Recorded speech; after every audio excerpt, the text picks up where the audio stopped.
Hey, Banana Man here.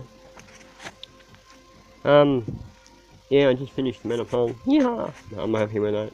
Good job, Mick. Thank you. Anyway, remember Steamy?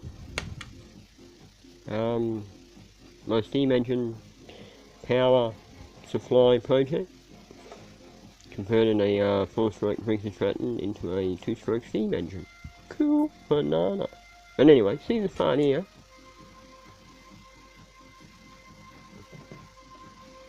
Right, I was going to try and make that, because I needed a manifold to feed the steam into it.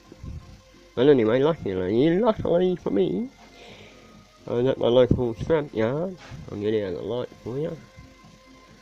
I was able to pick up a couple of manifolds. A baby manifold and a couple of big fat Harley Davidson manifolds. Check that. And it's a Harley Davidson manifold that fits up there. Sweet Jehoshaphat. Anyway, there's a little bit of an update for you. The steam project is coming along. Slowly but surely.